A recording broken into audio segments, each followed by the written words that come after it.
నమస్తే, welcome to hash tag you. నేను మీ రాజేష్. ప్రస్తుతం తెలంగాణలో కాంగ్రెస్ పార్టీ ప్రజాపాలన కొనసాగుతోంది. తెలంగాణలో ఉన్నటువంటి రైతులందరికీ కూడా రుణమాఫీ చేసేందుకు రేవంత్ రెడ్డి ప్రభుత్వం శ్రీకారం చుట్టింది.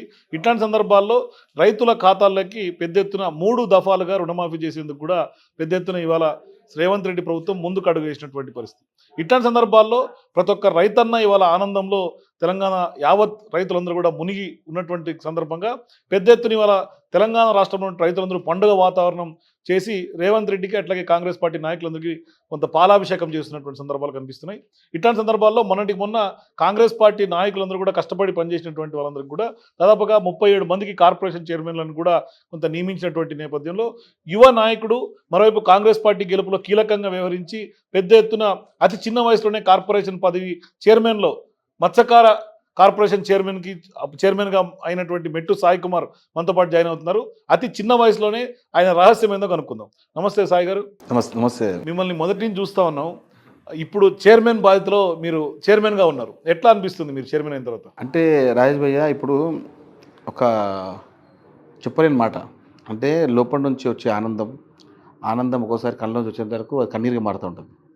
ఆ కన్నీరుగా మారిన సమయంలో ఒక వ్యక్తి వచ్చి బుద్ధుని తట్టి, నేను నీకున్నాను, కాంగ్రెస్ పార్టీకి నేను ఉన్నానని చెప్పి ఎప్పుడైతే రేవంత్ రెడ్డి గారు పార్టీలో జాయిన్ అయిన తర్వాత అప్పటి నుంచి పార్టీకి వచ్చిన బూస్ట్ అనేది మరులేంది. కొన్నిసార్లు కాంగ్రెస్ పార్టీ తెలంగాణ రాష్ట్రంలో ఉందా అన్న కొంతమంది నాయకులకు చెంపచెల్లు మంచే విధంగా రేవంత్ రెడ్డి గారు పీసీ ప్రెసిడెంట్ కావడం, తద్వారా వచ్చిన ఎన్నికల్లో కాంగ్రెస్ పార్టీ అధికారం రావడం అంటే ఆ ధైర్యానికి మనం చాలా ఎన్నిసార్లు మొక్కినా తక్కువనే. రాజకీయం అంటే అందరు చేస్తారు. ఇప్పుడు ఈరోజు చూడొచ్చు రైతు రుణమాఫీ మే 16, 2022లో వరంగల్ సభలో కాంగ్రెస్ పార్టీ అగ్రనేత ప్రస్తుత ప్రతిపక్ష నాయకుడు రాహుల్ గాంధీ గారు ఒక మాట చెప్పారు. 2 లక్షల రుణమాఫీ మేము చేసి తీరుతాం అధికారం వచ్చిన వెంటనే. ఈ అద్భుతమైన ఈ కార్యక్రమాన్ని తీసుకున్న తర్వాత కాంగ్రెస్ పార్టీ తెలంగాణకు వచ్చిన తర్వాత ఆర్థిక పరిస్థితులకు పనులు తీసుకున్నట్టు కూడా ఇప్పుడు రైతులకు నేరుగా వారి కుటుంబాలు, రైతాంగ కుటుంబాలు, రైతాంగ సంబంధించిన వ్యవస్థలు అన్నీ కూడా ఏకతాటికి వచ్చిన వ్యవస్థలో రేపు కాంగ్రెస్ పార్టీ నాయకత్వంలో ఈరోజు రేవంత్ రెడ్డి గారు రైతు రుణమాఫీ చేస్తున్నారంటే ఎంత ధైర్యంతో కూడిన వ్యవహారం అది. రాష్ట్రంలో ఆర్థిక పరిస్థితులు చూడొచ్చు మీరు. ఏ విధంగా 7 లక్షల అప్పుల కోట్లు వెళ్ళిపోయినాము. ఇప్పుడు రైతులని ఏమార్చడానికి బీజేపీ నాయకులు ఎన్నో కుట్రలు పంటున్నారు. జీవో సరిగ్గా లేదు, అది సరిగ్గా లేదు, ఒకసారి మునాఫీ చేయలేదు. పార్లమెంట్ ఎన్నికల్లో ఆగస్టు 15 తారీఖు లోపల రైతు రుణమాఫీ చేసి తీరుతామన్నటువంటి మాట ప్రకారంగా ఆ మాట కట్టుబడి ఉండి ఈరోజు జూలై 18, ఈరోజు ₹1,00,000 నేరుగా అకౌంట్లోకి వెళ్ళిపోతాయి. ₹1,00,000 లోన్ తీసుకుని నాకు లోన్ ఉంది, 47,000 లోన్ ఉంది. అది అయిపోతుంది. అది ఈరోజు 47,000 నాకు లోన్ ఉంది. అంటే మా భార్య పేరు ఉంది, నా అట్లా లోన్ ఉంది, అది క్లియర్ అయిపోతుంది. మళ్ళీ చివరి వారంలో 30 కావచ్చు, 28 కావచ్చు, మళ్ళీ 1,00,000 అంటే 1,00,000 వరకు ఎవరైతే లోన్స్ ఉన్నాయో వాళ్ళు క్లియర్ అయిపోతాయి. ఆగస్టు 10 లోపే, ఆగస్టు 10 కావచ్చు, ఆగస్టు 8 కావచ్చు, ఆగస్టు 14 కావచ్చు, 2 లక్షల రుణం చేసి తీరుతామన్న మాట దేశంలోనే నా భూతో నా భవిష్యత్తు. ఇలా సంచలన నిర్ణయాలు కేవలం కాంగ్రెస్ పార్టీ తప్ప ఇంకెవరు తీసుకోలేరు. బీఆర్ఎస్ పార్టీ నాయకులు 9 సంవత్సరాలు రైతులను ఏ కష్టం పెట్టిర్రో, ఎలాంటి ఇబ్బందులు పెట్టిర్రో, ఎలాంటి వ్యవహారాలు చేసిర్రో, ఎలాంటి సంఖ్యలు చేసి రోడ్ల మీద తిప్పిర్రో, అరెస్ట్ చేసిర్రో అది మర్చిపోయారు అప్పుడే. అలాంటి వ్యవస్థల కాంగ్రెస్ పార్టీ ఒక వ్యవస్థని కాపాడుకుంటూ వచ్చి ఈరోజు రైతు కన్నీళ్లు పట్టొద్దు, రైతు ఆత్మహత్య చేసుకోవద్దు, రైతులకు మేమున్నాం, కాంగ్రెస్ పార్టీ అండగా ఉంది, రేవంత్ రెడ్డి గారు అండగా ఉన్నారు, రాహుల్ గాంధీ గారు అండగా ఉన్నారని చెప్పడానికే నేటి రుణమాఫీ. 9.5 సంవత్సరాలు పాలించినటువంటి బీఆర్ఎస్ పార్టీ వాళ్ళు ఫెయిల్ అయినటువంటి రుణమాఫీని కాంగ్రెస్ పార్టీ సక్సెస్ఫుల్గా ఇవాళ ఆచరణ సాధ్యంగా చేసి చూపిస్తున్నారు. ఎట్లా సాధ్యమైంది? మాట, భరోసా, ధైర్యం, సంకల్పం ఉన్నప్పుడు మనిషి ఎంత పెద్ద యుద్ధం గెలుస్తాడు. సంకల్పించుకున్నాడు రేవంత్ రెడ్డి గారు, ముఖ్యమంత్రి గారు. 600 అయినా పర్లేదు, ఎన్ని ఇబ్బందులు వచ్చినా పర్లేదు, తెలంగాణ రాష్ట్రంలో రైతాంగం బాగుండాలి, రైతు కన్నీరు పెట్టకూడదని చెప్పి ఉద్దేశంతో ఆ సంకల్పంతోనే ముందుకు చేసినాడు. అందరు అనుకున్నారు ఏ విధంగా కాదు కాబోదని చెప్పిన బీజేపీ బీఆర్ఎస్ నాయకులకు చెంప చెల్లుమంటే ఎందుకంటే రాష్ట్రంలో వైపు అప్పులు ఉన్నాయి, మిత్తులకే సరిపోతున్నటువంటి పరిస్థితి, పెద్ద ఎత్తున ప్రతి నెల భారంగా మారుతోంది. ఇప్పుడు ఇట్లాంటి సందర్భాల్లో లక్షకు ఒకసారి, 1.5 లక్షలు, 2 లక్షలు ఇట్లా విడతల వారీగా చెల్లించాలన్న ఒక ఆలోచనతోటి పెద్ద ఎత్తున ఇవాళ దాదాపు లక్షలాది మంది రైతుల్లో ఇవాళ వాళ్ళ ఖాతాల్లోకి జమ చేయడం, ఇది నాటే జోక్. ఇది అంటే అంత సీరియస్గా కార్యాచరణ ఎట్లా సాధ్యమైంది అని అంటే ఇప్పుడు అంటే దైవ అనుగ్రహం ఉంటుందండి. ఒక వ్యక్తి సంకల్పించినప్పుడు దాని ద్వారా కొన్ని లక్షల కుటుంబాలకు మేలు జరుగుతుందంటే అనుగ్రహం దేవుడే ఇస్తాడు. ఆ దేవుని అనుగ్రహం రేవంత్ రెడ్డి గారికి ఉంది, ప్రజల అనుగ్రహం దేవుని గారికి ఉంది. ఈ ప్రజాపాలనలో ఎవ్వరు ఇబ్బంది పడకూడదు అన్న ఉద్దేశంతో రేపు జరగబోయే ఏ కార్యక్రమం తీసుకున్నా కూడా ప్రజల పక్షం కోసమే. భవిష్యత్తు చాలా ఉన్నది మన రాజేష్ భయ్య. రైతు రుణమాఫీ కానివ్వండి, రైతు బంధు కానివ్వండి, ఇప్పుడు ఇంటికి ఇచ్చే గృహలక్ష్మి కానివ్వండి, ప్రతి ఒక్కటి మేము చేసి తీరుతామన్న ముఖ్యమంత్రి గారి మాట చేసి తీరుతారు. రేవంత్ రెడ్డి గారు ఒకసారి మాట ఇస్తే మాట అంతే. ఇక మాట చెప్తాయి లైఫ్లో ఒక మాట, మహాభారత యుద్ధాన్ని నడిపింది శ్రీకృష్ణుడు, అర్జునుడు. మొత్తం యుద్ధం ఇద్దరు చుట్టే తిరుగుతుంటుంది.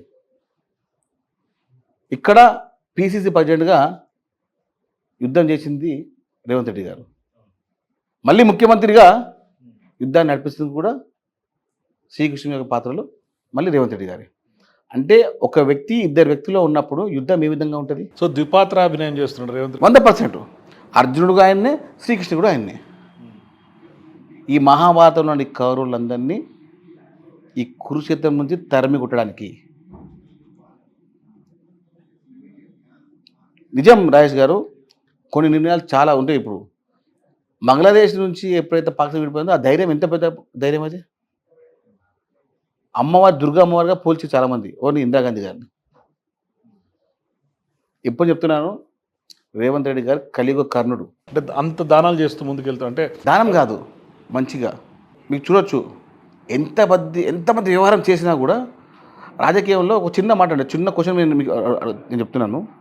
2022 మే 16 కన్నా ముందు ఉన్నటువంటి రుణాలు మేము మాఫీ చేయము, 2022 మే 16 తర్వాత మేము రుణాలు మాఫీ చేస్తామని అనొచ్చు. మేము మా హక్కు మాకు ఉంది, ఎందుకంటే ఆ రోజు మేము ప్రకటించాం కాబట్టి. వరంగల్ సభలో డిక్లరేషన్లో రైతు డిక్లరేషన్ ఏమన్నాము, ఈ రోజు నుంచి 2018 నుంచి ఎవరైతే రుణాలు తీసుకోరో అందరు రుణాలు మాఫీ చేస్తాము. అట్లా మేము మాట ఇచ్చి ఉండి అది మాకు 6 నుంచి 10,000 కోట్లు మాకు మిలిగేవి. ఒకసారి మాట ఇచ్చినాము ఎన్ని ఇబ్బందులు ఎదుర్కొంటాయన. కానీ 6 గ్యారంటీలు ఏదైతే మీరు కాంగ్రెస్ పార్టీ ప్రజాపాలన నేపథ్యంలో హామీ ఇచ్చారో వాటిని ఇంకా పూర్తి స్థాయిలో అమలు చేయలేదు అనే విమర్శ ప్రధానంగా బీఆర్ఎస్ పార్టీ నాయకులు చేస్తుంది, కొంతమంది చేస్తున్నటువంటి ప్రతిపక్షాలు చేస్తున్నటువంటి ఆరోపణలు లేదని ఎట్లా చూస్తారు? నేను వాళ్ళకి దండం పెడతా, మీరు రైతాంగం మంచిగా ఉంటే ఓరు లేకపోతే ఇంత పనుకోండి. రైతాంగం మంచిగా ఉంటే ఓరు గుణాలు ఉంటే ఖచ్చితంగా కూర్చోండి. రైతుల సంక్షేమం కోసం మాట్లాడుతున్నాము. మీ ఇంకా రాక్షసత్వాన్ని మీ రావణ గుణాన్ని బయట పెట్టకండి. బీఆర్ఎస్ నాయకులు, బీజేపీ నాయకులు రైతులు చనిపోయారు 9 సంవత్సరాలు. గజ్వేల్ చనిపోయారు, సిద్దిపేట చనిపోయారు, సిరిసిల్ల చనిపోయారు. ఇంకా ఏ ముఖం పెట్టుకొని మాట్లాడుతున్నారు మీరు? అసలు మీరు మనుషులేనా? అంటే రైతు ఆనందంగా ఉంటే ఓరే మనుషులు మీరు? రైతు కన్నీరే మీకు కావాలనా? తాజాగా రేవంత్ రెడ్డి గారి వ్యాఖ్య చూసుకుంటే ఇన్ని సంక్షేమ పథకాలు అమలు చేస్తున్నా కూడా పార్టీ పరంగా కానీ లేదంటే కనుక ప్రభుత్వ పరంగా కానీ చెప్పుకోవడంలో వైఫల్యం చెందినాం మేము అని చెప్తా ఉన్నాను. అంటే వాస్తవానికి కూడా అట్లా అంటే కొన్ని దగ్గర కొన్ని ఇబ్బందులు అయినుండే ఇప్పుడు అధిగమించాం. ఎందుకంటే మొన్న పార్లమెంట్ ఎన్నికల్లో ఎక్కడెక్కడైతే కాంగ్రెస్ పార్టీ కొంచెం విఫలమైందో అక్కడక్కడ కొన్ని పథకాలు చెప్పుకోలేకపోవడం వల్ల, పథకాలు ముందుకు వెళ్ళిపోవడం వల్ల ఇబ్బంది జరిగింది.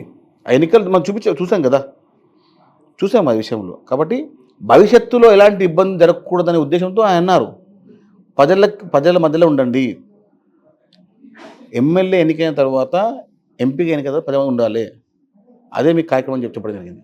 ఇప్పుడు తప్పు అవుతుంది చెప్పడం తప్పు కాదు కదా. ఇప్పుడు ఇంత మంచి పథకాలు మనం తీసుకొచ్చి ఫ్రీ బస్ వచ్చింది, 10 లక్షల ఆరోగ్యశ్రీ వచ్చింది, రేపు రైతు రుణమాఫీ అవుతుంది, భవిష్యత్తులో గృహలక్ష్మి వస్తుంది. అది ఇలాంటి వ్యవస్థని ఏ రాష్ట్రంలో కూడా చేసి ఉండబోరు కూడా. అది తెలంగాణలో అమలవుతుంది. ముఖ్యంగా చూడొచ్చు, ఇప్పుడు చిల్లర మల్లగా మాట్లాడుతున్న కొంచెం బీఆర్ఎస్ నాయకులు డిఎస్సీ విషయంలో కూడా ఇంత చిల్లరగా మనం మాట్లాడుతున్నాండి. మీ ముఖాలకు 10 ఏళ్ళ నుంచి ఒక డిఎస్ చేయలేరు. ఎప్పుడైనా మీరు ముఖం అర్థం చూసుకో ఫస్ట్. డిఎస్ చేస్తే కాంగ్రెస్ పార్టీకి రేవంత్ రెడ్డి గారు పేరు వస్తుందని చెప్పి అవాక్కు చౌకలు మాట్లాడి ఆ మేనేజ్మెంట్ సంబంధించిన వాళ్ళ యాజమాన్యం రెచ్చగొట్టి ఒక 5-6 మంది విద్యార్థులను రెచ్చగొట్టి 92% రాజేష్ గారు 92% విద్యార్థులకు న్యాయం జరుగుతుంది. ఈ చిల్లరగా మాట్లాడే బీఆర్ఎస్ బీజేపీ నాయకులకు ఒకటి చెప్తున్నాను, మీరు మీ కుటుంబ సభ్యులు ఎవరైనా కూడా డిఎస్సి రాసి ఉంటే వాళ్ళకి అడగండి గత 10 ఏళ్ళు ఏమైందని చెప్పి అడగండి. గత 10 ఏళ్ళుగా మాట్లాడలేని నోర్లు ఇప్పుడు లేస్తున్నాయి. వచ్చిన 6 నెలలకు డిఎస్సి ఇస్తే దీనికన్నా చెండాల మీద ఉన్నాయి వీళ్ళంది. వీళ్ళు రాజకీయ బ్రోకర్లు కానీ ఏదైతే మీరు సెంట్రల్ లైబ్రరీ హాల్లో ఇదే రాహుల్ గాంధీ వీళ్ళు నిరుద్యోగులతో మాట్లాడినటువంటి వ్యవహారాన్ని వాళ్ళు కోట్ చేస్తూ ఉన్నారు. అంటే నేను ఏమంటారంటే, ఇప్పుడు చీమలు ఏనుగు ఉంది. ఏనుగు కొన్ని వందల బరువులు మోసి ఒక గమ్యాన్ని తీసుకెళ్తూ ఉంటుంది. కొన్ని వందల టన్నుల బరువును తీసుకెళ్ళి ఆ గమ్యాన్ని తీసుకెళ్తూ ఉంటుంది. ఆ గమ్యం పోతున్నప్పుడు చిన్న చిన్న చీమలకు ఇబ్బంది అవుతూ ఉంటుంది. ఇప్పుడు చీమలు కొన్ని ఇబ్బంది పడుతుందని చెప్పి ఆ గమ్యానికి పోకపోయి ఉంటే కొన్ని లక్షల జనాభాకు ఇబ్బంది జరుగుతుంది. కొన్ని ఇబ్బందులు ఉంటాయి. ఇబ్బందులు ఎక్కడ కూడా ఇబ్బందులు ఎక్కడ లేదు. ఇబ్బందిని చదువుతున్నారు రేవంత్ రెడ్డి గారు. 5 సంవత్సరాల కింద నిరుద్యోగ ఇస్తారని మాట్లాడినటువంటి ఈ ప్రబుద్ధులు, ఈ మహానుభావులు, ఈ కుంభకర్ణులు, ఈ రావణ బకాసురులు ఎక్కడ పోయిర్రు? 3016 రూపాయలు ఎక్కడ పోయినాయి? ఏ రోజున మాట్లాడారా? ఈ బీజేపీ ఇప్పుడు మాట్లాడిందా? టీవీ నుంచి మాట్లాడుతున్న హరీష్ రావు గారు ఇప్పుడు మాట్లాడారా? 3016 రూపాయల నిరుద్యోగ భృతిని ఇవ్వలేని ఈ ప్రబుద్ధులు డిఎస్సి ఇస్తే రాచి రంపన ఏడుస్తున్నారు ఇంట్లో కూర్చొని. ఎక్కడ మీ రాజకీయ వ్యవహారం ఉండదని చెప్పి తెలంగాణ రాష్ట్రంలో నిరుద్యోగులను ఉద్యోగం చేయడమే కాంగ్రెస్ పార్టీ ధ్యేయం. అంటే ఇప్పుడు మీరు ఏదైతే జాబ్ క్యాలెండర్ వేయాలని ఒక సదుద్దేశం ఉందో దానికి అడ్డుకట్ట వేసే ఒక కుట్టినమైనటువంటి కుట్ర బీఆర్ఎస్ చేస్తుంది అనుకోవచ్చా? సరే, కుట్రలు, కుతంత్రాలు, కుళ్ళుబోతు వ్యవహారాలు చేసేంతే బీజేపీ బీఆర్ఎస్ ఇద్దరే. మీరు ఇద్దరిని వేరు చేయకండి. ఇద్దరు ఎప్పుడు ఒకటే. వీళ్ళు ప్రజలు మంచిగా ఉంటే చూడలేని కళ్ళు వాళ్ళవి. ప్రజలు మంచిగా నవ్వుతే ఆనందంగా ఉంటే వినలేని చోలు వాళ్ళవి. సో వాళ్ళిద్దరూ ఒకటే అంటున్నారు కాబట్టి ఎప్పుడు విలీనం జరిగే అవకాశం ఉంటుంది? ఎందుకంటే బాగా హాట్ టాపిక్గా ఉంది తెలంగాణ రాష్ట్రంలో పొలిటికల్గా. విలీనం అవుతుంది చర్చ జరుగుతూ ఉంది. 2024 పార్లమెంట్ ఎన్నికల్లో బీఆర్ఎస్ పార్టీ బీజేపీలో అనధికారిక విలీనం అయిపోయింది కూడా. విలీనం అయిపోయింది అనధికారికంగా. అందుకోసం మీద బీజేపీకి 8 పార్లమెంట్ సీట్లు వచ్చినాయి. యుద్ధాన్ని గెలవాలనుకుంటే ఆయుధాలు పక్కన పెడితే యుద్ధం ఎట్లా గెలుస్తాము? బీజేపీ పార్టీకి బీఆర్ఎస్ పార్టీ పార్లమెంట్ ఎన్నికల్లో తన ఆయుధాలు ఇచ్చి పార్లమెంట్ ఎన్నికల్లో 8 పార్లమెంట్ గెలవడానికే సహకరించింది ఎవరు? మెదక్ పార్లమెంట్లో 6 అసెంబ్లీ ఉన్న బీఆర్ఎస్ పార్టీ ఎందుకు థర్డ్ ప్లేస్లో పోయింది? మల్కాజ్గిరి పార్లమెంట్లో 7 అసెంబ్లీలు గెలిచినటువంటి బీఆర్ఎస్ పార్టీ ఎందుకు అక్కడ థర్డ్ ప్లేస్ వచ్చింది, 3వ స్థానంలో వచ్చింది? చేవెళ్ళ పార్లమెంట్లో 4 అసెంబ్లీ గెలిచినటువంటి బీఆర్ఎస్ పార్టీ ఎందుకు 3వ స్థానం వచ్చింది, ఎందుకు బీజేపీ పార్టీ గెలిచింది? సికింద్రాబాద్ పార్లమెంట్లో 6 స్థానాలు, 6 స్థానాలు గెలిచినటువంటి బీఆర్ఎస్ పార్టీ ఎందుకు 3వ స్థానం వచ్చింది? ప్రజల్లో ఉన్నటువంటి అసెంబ్లీ 3, పార్లమెంట్ 3 2 అట్లా ఉండదన్నా రైస్ అన్న, అట్లా ఉండదు. కార్యకర్తలని అందరినీ సైలెంట్ చేసి మీరు ఎవరు పనిచేయకండి, బీజేపీకి పనిచేయండి, బూతుల వ్యవహారాలు చూసి వాళ్ళందరికీ ముందు సమాయత్తం చేసి కాంగ్రెస్ పార్టీ ఎక్కడ 13-14 సీట్లు గెలిస్తే ఎక్కడ దేశంలో కూడా చాలా పెద్దగా ఉందని చెప్పి సరెండర్ అయిపోయి రాజకీయం మొత్తం సన్యాసం తీసుకున్నాడు కేటీఆర్, కేసీఆర్ గారు ఇద్దరు. రేవంత్ రెడ్డి గారికి భయపడి ఎక్కడ రేవంత్ రెడ్డి గారు 13-14 సీట్లు గెలుస్తారని చెప్పి. సో నిజంగానే మీరంటే రేవంత్ రెడ్డి గారు అంటే బీఆర్ఎస్ పార్టీ నాయకులందరికీ కూడా ఇప్పటికి కూడా స్టిల్ భయంగా ఉందా? స్టిల్ ఇదే భయం ఇంకా 10 ఏళ్ళు ఉంటుంది. ఏంటి అంత కాన్ఫిడెన్స్ ఏంటి సాయి గారు? నేనేమంటాను రాజేష్ భయ్య, ఇప్పుడు మేము మంచి చేయాలని ఉద్దేశం మాకుంది, మంచి చేస్తాం. కానీ మీరేమో 10 ఏళ్ళు పదే మీరు అంటున్నారు, మీ ముఖ్యమంత్రిగా ఉన్నటువంటి రేవంత్ రెడ్డి గారు కూడా అంటున్నారు. కానీ ఏదైతే పార్టీ ఫిరాయింపులు ఇప్పుడు ప్రస్తుతం నడుస్తూ ఉందో దాని మీద పెద్ద ఎత్తున వాళ్ళ కాంగ్రెస్ పార్టీ కొంత విమర్శ ఎదుర్కోవట్లేదా? అంటే అన్నా, కేసీఆర్ చేసినటువంటి తప్పే మరొకసారి కాంగ్రెస్ చేస్తోంది అనే నేను విమర్శ ఏమంటానంటే మీరు చెప్పిన పాయింట్ 100% వేయాల్సింది క్వశ్చన్ ఇది వేయాలి. నేను లేకపోతే మీరే మీకు చెప్తుండే. ఎందుకంటే ఏ పత్రికా సమావేశాల్లో కానీ, ఏ మీడియా సమావేశాల్లో కానీ, ఏ సభలో కానీ అప్పటి నుంచి కేసీఆర్ ఏమంటారండి, కాంగ్రెస్ పార్టీ 6 నెలలు ఉందంటారు. ఎందుకు ఉండదని 6 నెలలు? 2014 సంవత్సరంలో 63 ఎమ్మెల్యేలు గెలిచినటువంటి మీరేమో 5 ఏళ్ళు పరిపాలిస్తారు. మీకన్నా ఒక స్థానం ఎక్కువ వస్తే మేము 5 ఏళ్ళు పరిపాలించలేమా? అంటే మీరు ఖోఖో ఆడితే మేము కబడ్డీ ఆడాలనా? మేము కూడా ఖోఖోనే ఆడతాం, టచ్ చేస్తాం మిమ్మల్ని కూడా. మీరు ఖోఖో ఆటలో తప్పలేదు, కానీ ఆ ఖోఖో పేరు చెప్పి దోపిడీదారులని, భూ కబ్జాదారులని, చెరువులు కబ్జా చేసినటువంటి ఆరోపణలు ఉన్నటువంటి వాళ్ళందరినీ తీసుకొస్తే మీ పార్టీకి చెడ్డ పేరు వచ్చే అవకాశం లేదు. అన్న నేను ఏమంటున్నా రాజేష్ అన్న, ఈ తప్పిదం చేసింది ఎవరు? ఎవరిది మొదలెట్టింది? కాంగ్రెస్ పార్టీకి స్పష్టంగా ఇప్పుడు 65 స్థానాలు కాంగ్రెస్ పార్టీ ఎమ్మెల్యేలు. నేను తీసుకోవటం కాదు, తీసుకునే మనుషుల వ్యక్తిత్వం, వాళ్ళ మీద ఉన్నటువంటి ఆరోపణలు, క్లీన్ చిట్ ఉన్న వాళ్ళని తీసుకోమని చెప్తున్నా. అయితే ఏమిటంటే చాలా మట్టి రాజకీయం మనం చేస్తున్నాం కదా, కాంగ్రెస్ పార్టీని ఇబ్బంది పెట్టి బీజేపీతో లోపగా ఉద్దేశంతో కేసీఆర్ గారు, కేటీఆర్ గారు ఢిల్లీలో మకామేసి, వాళ్ళ కుటుంబంలో మకామేసి ఏదో కవిత గారిని ఇడిపించారని చెప్పి మొత్తం కాంగ్రెస్ పార్టీని ఇబ్బంది పెట్టాలనే ఉద్దేశంతో వాళ్ళ వ్యవహారం స్టార్ట్ అయింది. అప్రమత్తమైన ముఖ్యమంత్రి గారు రాజకీయం చేయాల్సిందే. ఎందుకంటే ప్రతి దగ్గర 6 నెలలు ఉండదు, 6 నెలలు ఉండదు, 6 నెలలు ఉండదు అని ఒక అబద్ధత భావము కల్పించింది ఎవరు? కేసీఆర్ కదా, కేటీఆర్ కదా. అంటే మీరు రాజకీయం చేస్తే మేము చూసుకుంటున్నా. మీరు యుద్ధం ప్రకటించవచ్చు, శత్రువు మేల్కొన ముందే యుద్ధం ముగించేస్తాడు రేవంత్ రెడ్డి. శత్రువు మేల్కొనక ముందే యుద్ధాన్ని ముగించేస్తాడు. ఏంటి అంత ఆ వ్యూహాలు ఏంటి అసలు? వ్యూహం అనేదే చెప్పలేంది, దాన్నే వ్యూహం అంటారు. బహిరంగ రహస్యాలు చెప్పొచ్చు, శత్రువుని మేల్కొనక ముందే అని చెప్తాను.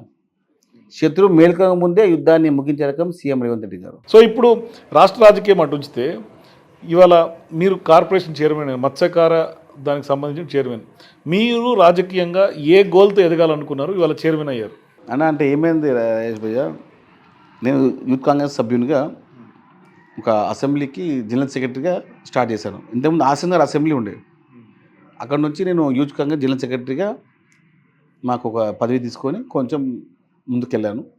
ఆ తర్వాత అసెంబ్లీల నియోజకవర్గాల పెంపు మార్పు వల్ల నాంపల్లిగా ఏర్పడిపోయింది. ఏది ఆసనగర్ అసెంబ్లీ, కొంత భాగం గోషమేల్లో, కొంత భాగం ఆసనగర్లో కలిసి ఒక 2 అసెంబ్లీ అయిపోయినాయి. అప్పుడు నేను నాంపల్లి యువజన కాంగ్రెస్ ఎన్నికల్లో 2011లో నాంపల్లి అసెంబ్లీ యువజన కాంగ్రెస్ అధ్యక్షునిగా ఎన్నిక కావడం. అదే నాంపల్లి అసెంబ్లీలో గాంధీ భవన్ కార్యాలయంలో ఉండడం, ఆ వ్యవహారం చేయడం. ప్రతిరోజు అంటే నేను కులపుతాను కదా, నాకు గాంధీ భవన్ నాకు దేవాలయం, గాంధీ భవన్ నాకు గుడి, గాంధీ భవన్ నాకు మసీదు, గాంధీ భవన్ నాకు చర్చ్. పొలిటికల్ యూనివర్సిటీ మాకు అది. ఎంతోమంది రాజకీయ ఉద్యమంలో అక్కడ పైకి వచ్చారు. అక్కడ చూసిన తర్వాత నిరంతరం 2014 పార్టీ ఓడిపోయిన తర్వాత నిరంతరము అక్కడనే ఉండడము, అన్ని కార్యక్రమాల్లో నాకంటూ కొంచెం పాత్ర ఇచ్చడం, దానికి ఫుల్ఫిల్ చేయడము, తద్వారా నాయకత్వానికి నేను దగ్గర కావడం, ఆ నాయకత్వంలో కాంగ్రెస్ పార్టీలో ఇంకా ముందుకు రావడం. ఇంత చిన్న వయసులో ముఖ్యమంత్రి రేవంత్ రెడ్డి గారు నమ్మి నాకు పది ఇవ్వడం అంటే నేను కులుపుతున్నా. కార్యకర్తకు న్యాయం చేయడం. చాలామంది నాయకులు నాకు చాలాసార్లు ఫోన్ చేశారు, రేవంత్ రెడ్డి గారు కార్యకర్తకు న్యాయం చేశాడు మిట్టు సాయి కుమార్, నీవు పార్టీ కోసం జెండా మోసావు, ఆ జెండాని ప్రతిఫలం ఇచ్చారని చెప్పారు. నేను చెప్పాను అందరికీ, మీరు ఎవరు కూడా ఇబ్బంది పడకండి, రేవంత్ రెడ్డి గారు ఎవరు జెండా మోసారో వాళ్ళందరినీ కడుపులో పెట్టించుకొని చెప్పాను నేను. ఎందుకంటే నాతో పాటు చాలామంది నాయకులు, యువజన కాంగ్రెస్ నాయకులు, ఎన్ఎస్యూ నాయకులు అందరూ పార్టీకి కష్టపడినారు. ఆ కొనాల్లో, ఆ నియోజకవర్గాలు, ఆ మండలం పనిచేశారు. వాళ్ళందరికీ న్యాయం చేస్తానని చెప్పారు నాకు. రేపు భవిష్యత్తులో కాంగ్రెస్ పార్టీ జెండా ఇంక వచ్చే 15 ఏళ్ళు కాంగ్రెస్ పార్టీ జెండా తెలంగాణ రాష్ట్రంలో ఉండాలి. తద్వారా కాంగ్రెస్ పార్టీ ద్వారా ప్రజలకు మేలు జరగాలి. మాలాంటి బడుగు బలహీన వర్గాలు రాజకీయంగా ముందుకెదగాలి. ఆ ముందుకెదిగిన తరుణంలోనే రేవంత్ రెడ్డి గారు అతి చిన్న వయసులో నాకు చైర్మన్ ఏం జరిగింది. నాకు తెలిసి మీకు 38-39 ఉండు అంతే అంతే కదా, 38, 39. ఇంకా నెక్స్ట్ చిన్న వయసులోనే మీరు కార్పొరేషన్ చేయాలి. అవును. ఇక్కడ కాంగ్రెస్ పార్టీలో జెండా మోసి కష్టపడినటువంటి వాళ్ళు వేలాది మంది ఉన్నారు. కానీ మీరు పడినటువంటి కష్టం మీకు ప్రత్యేక గుర్తింపు తీసుకొచ్చింది వాస్తవానికి. కానీ మీరు రేవంత్ రెడ్డి గారిని ఎట్లా బుట్టలో వేసుకున్నారు? అన్న బుట్టలో బుట్టలో ఎందుకుంటే రాజేష్ బుట్ట కాదు. మీరు ఏమంటారు, నేను రాజకీయం చెప్తాను మీకు. 2017లో రేవంత్ రెడ్డి గారు కాంగ్రెస్ పార్టీకి వచ్చిన తర్వాత, పార్టీ వెనక్కిపోయిన తర్వాత ఆయన అప్పటి నుంచి నన్ను చూస్తున్నారు పనిచేయడంలో. మెట్టి సాయికుమార్ పని ఏంది, ఎట్లా చేస్తున్నాడు, పని చేస్తున్నాడు అని చూస్తున్నారు. ఆఫ్టర్ పీసీసీ పని అయిన తర్వాత ఇంకా గట్టిగా ఆయన నాయకులు పనిచేయడం నాకు అదృష్టం, నాకు తెలుసు. అప్పటి నుంచి ప్రతి పనిని నిబద్ధత చేశాను. ఒక పని ఇస్తే దానిపైన కట్టుదలతో పనిచేశాను. వేరే వాళ్ళలాగా ఒక పని అప్పచెప్పి చేయలేదు ఎప్పుడు. ఆ పని నిమగ్నమే చేశాను. కార్యకర్తలని గుర్తించడంలో రేవంత్ రెడ్డి గారికి ప్రత్యేక శైలి. అందరు ముందు వచ్చి ఎవరు వచ్చి అలచలు చేసేసి కూర్చొని అది ఒక స్టైల్ అనేది. కానీ ఆయన చుట్టుపక్కలంతా కార్యకర్తలు చూస్తూ ఉంటాడు, ఎవరు పని చేస్తున్నారు, ఎవరేం చేస్తున్నారు. ఆయన చెప్తున్నాడండి, 2021లో ఆయన పీస్ పై అయిన తర్వాత చాలా వ్యవహార శైలిలో ప్రతి ఒక్క కార్యకర్తని, ప్రతి ఒక్క నాయకుని గుర్తించాడు ఆయన.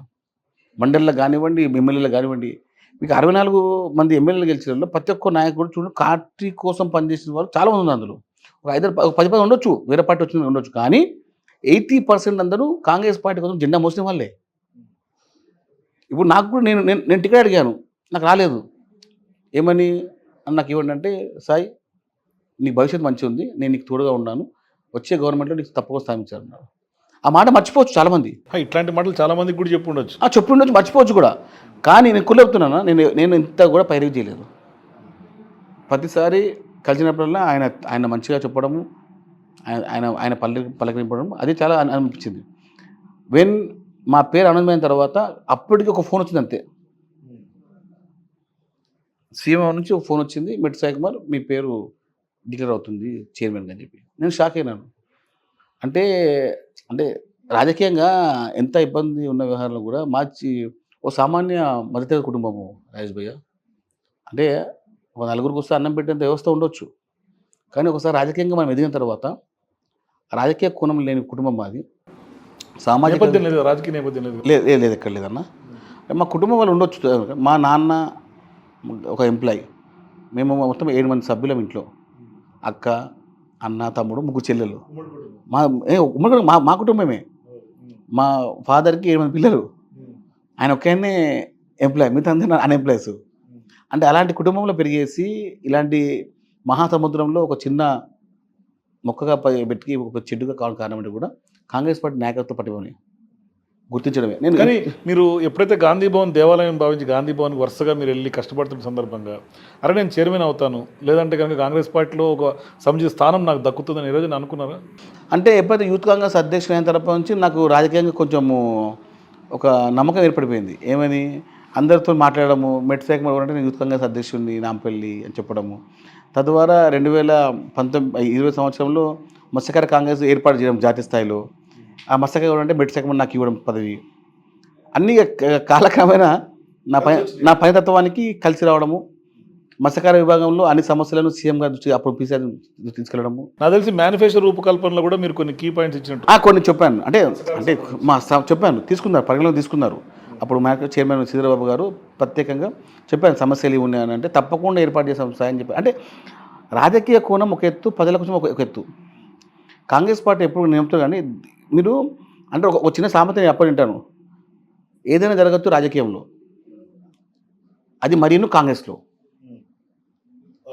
అది చాలా ఏంటంటే అంటే హిందీలో ఏమన్నా కుछ भी हो सकता है రాజనీతి में वो बराबर होता है కాంగ్రెస్ పార్టీ అని.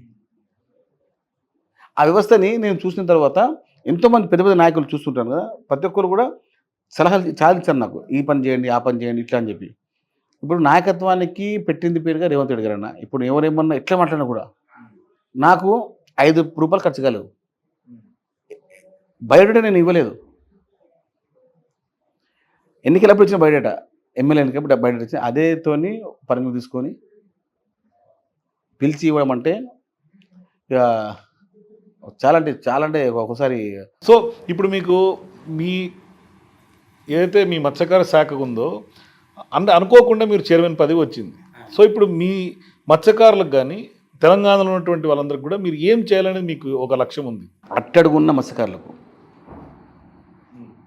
ఆర్థికంగా, సామాజికంగా న్యాయం చేయడమే, హక్కుగా ప్రకారంగా ఇవ్వడమే హక్కు.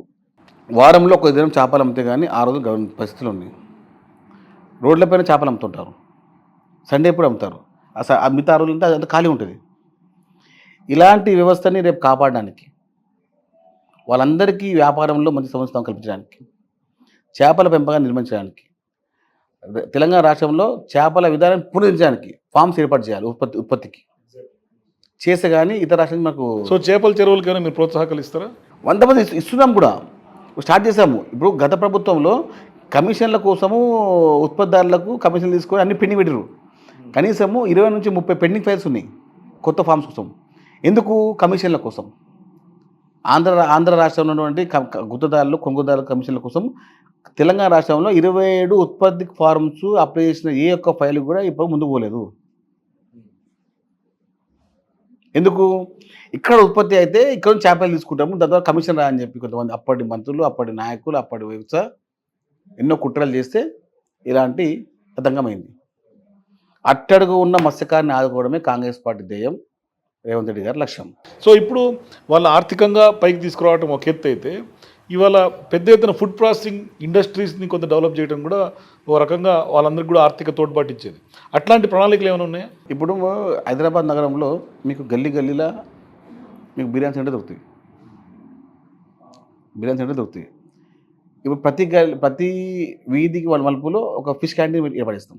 ఆ ప్రణాళికలు ఉన్నాయి, స్టార్ట్ చేస్తున్నాం. 150 డివిజన్లలో 150 ఫిష్ స్టాల్స్. ఇంతకుముందు హైదరాబాద్లో కేవలము 5 నుంచి 6 ఉంటుండే ఏవి బిర్యానీ సెంటర్లు. వీధినే ఆ బిర్యానీ సెంటర్లు ఓపెన్ అయిపోయినాయి. ఎందుకు? దాని మీద ఉన్నటువంటి మక్కువ, పేరు కూడా పేరు. హైదరాబాద్ నగరంలో కేవలం ఒకటే ఫిష్ క్యాంటీన్ ఉంది, మన కాలిన పక్కన ఉంటుంది. దానికోసం గణనీయంగా వెయిట్ చేయడం ఉంటుంది. హైదరాబాద్ నగరంలో మా లక్ష్యం ఏంటంటే ప్రతి డివిజన్లో ఒక ఫిష్ స్టాలు, అదేవిధంగా మెయిన్ సెంటర్లో ఫిష్ క్యాంటీన్. దాని ద్వారా ఉత్పత్తి విధానాలు ముందుకు వస్తాయి, ప్రక్రియ అనేది ప్రారంభమవుతుంది, ఉద్యోగ కల్పన ఏర్పడుతుంది.